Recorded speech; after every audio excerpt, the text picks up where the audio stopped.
really exhilarating place, making very high quality grapes, very high quality wines, and we're starting to get international recognition, even more so than we ever have before. So there's been this transformation over the years. Although initially in the 1960s, the few that started in the 60s really did both growing grapes and making wine. But then in the 70s, there was a huge increase in the amount of production in terms of vineyards, in terms of the amount of capacity. We went from 2,500 acres at the beginning of the 1970s to having 25,000 acres of cultivated grapes by the end of the 1970s. And a lot of that was due to, one, UC Davis report saying, hey, Monterey is a great region to grow grapes. And two, there were great tax incentives in the 70s for growing. So people paid attention to Monterey. That's when we shifted more to a grower's region. And we actually were growing lots of grapes for other people. So a lot of our grapes didn't go into Monterey wines, they went into Napa wines or into Sonoma wines. So it's only been really more recently where we're reclaiming our grapes. Starting in about 1968, 69, and 70, there was a big interest in wine grapes all over the state. And there were thousands of acres planted in Monterey County in a very short period of time by large enterprises based on a report that came out of Bank of America, if I recall, and also UC Davis. Monterey County has gone through quite an evolution over the last 30 years. 30 years ago, I would say that we just didn't have that much experience growing wine grapes in Monterey County. So we had planted varieties really in the wrong locations in many cases. And also, in the 1990s, we had a rash of phylloxera come through the county. So with experience under our belts and the need for replanting, the grower community really got it together and started using the proper rootstocks, putting the right varieties in the right locations, which is really, it's a lifelong journey to plant grapes where they really do the very best. So growers got very sophisticated in that regard, and as they got better at it, the quality of the wines that were being produced from Monterey County grapes continued to improve. And the recognition for that high quality wine began to unfold really throughout California and ultimately worldwide.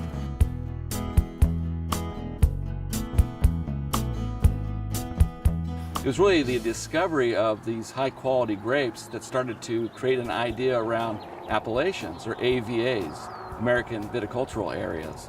So the first one that really emerged as a top line location is the Santa Lucia Highlands, that bench land that's just south of Salinas. So Pinot Noir became renowned from that growing region, really bringing Monterey County way up in stature. Then we've had the same thing happen really in Arroyo Seco. Arroyo Seco Chardonnays, which is the mouth of the Arroyo Seco River as it turns into the Salinas Valley. The Chardonnays coming from that region are really world class. So you start to see this evolution of super high quality wines coming from experienced growers with the right rootstock, right planting locations, high profile awards being won for these wines, and now an increasing interest in wineries to start to set up shop in Monterey County.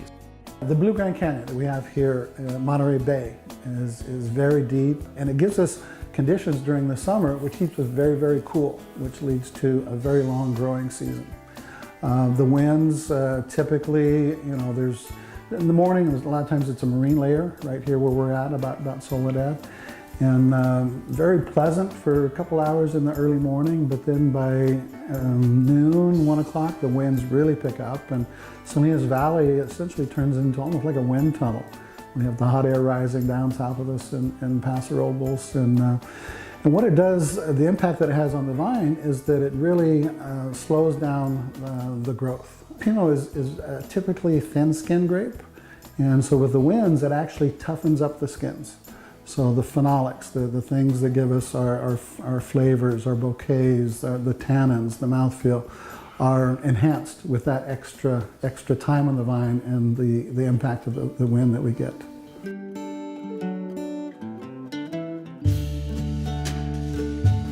Just being organic is not enough anymore. Sustainability is much more holistic than just organic farming. When we talk about sustainability and being a more holistic approach, you know, it's not just they talk about the 3 Ps, the people, the planet, and prosperity. Probably 98% or more of the grapes grown in Monterey County are on drip irrigation. A few still sprinkled, etc., but almost all of them are on drip. One of those things that was really helpful for us for SIP certification and through that process was the testing of the evapotranspiration and the emitters throughout all the vineyards. What that helped us do is say, okay, we're losing water here, we aren't watering at the right time. What can we do to improve the efficiency of the water that is being applied to the vineyard? And so that sort of technology has helped us improve our own practices that are existing and also identify areas that we can improve in. Having falcons out in the vineyard early in the ripening season, so pretty much veraisons when the berries start taking on color. Having the falcons out and working the vineyards really kind of keeps the starlings from actually even showing up at all. So it's worked out very well for us.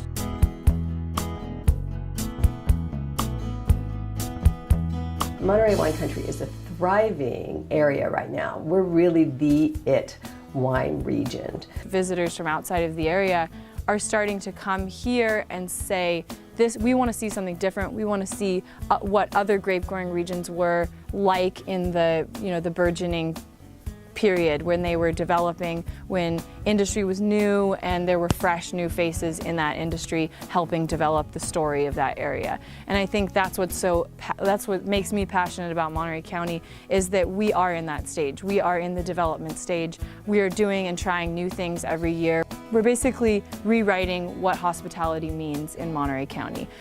So for us, that means farming, and then that means high-end hospitality, and the wine industry is a natural kind of combination of those 2 elements. We're really seeing a lot more tourism, especially the last 3, 4, 5 years.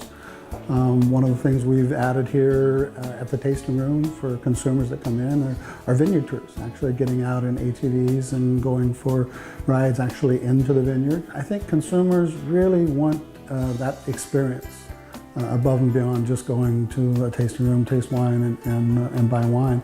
They want to get out and experience where that wine is actually produced. We're bringing foodies together with wine people, chefs and winemakers.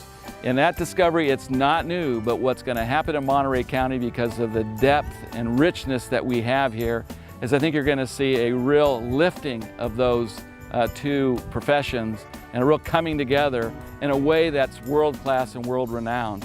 I think it's a very exciting prospect for Monterey County. It's just that we have such tremendous riches here, and it's a matter of us over the many years learning how to fully bring those riches, if you will, to the public.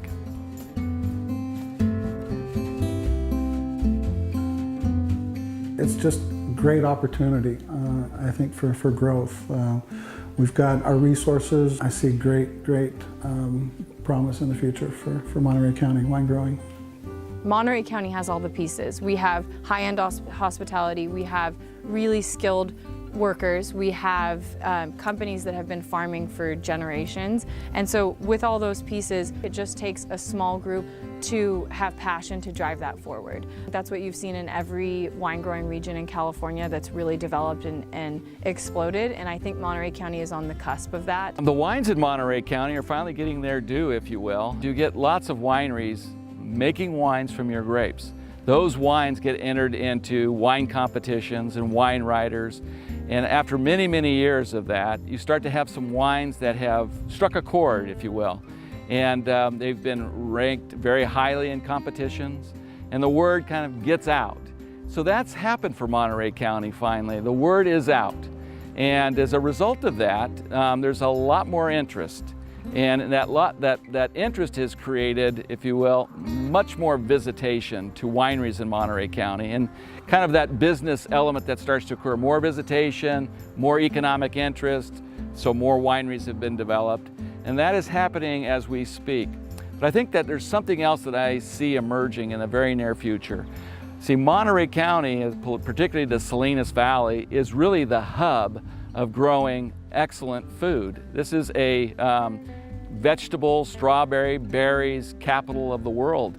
And I can see as time passes the real discovery of the riches of the foods that we grow in Monterey County. And I see an exciting time where we're going to start to really bring wine and food together. And I don't mean in a passive sort of a way, but I mean in the kind of way that is going to be described as world class. Growing the wine industry here will benefit everyone, both economically, quality of life. We're a positive, thriving industry. And who doesn't like wine?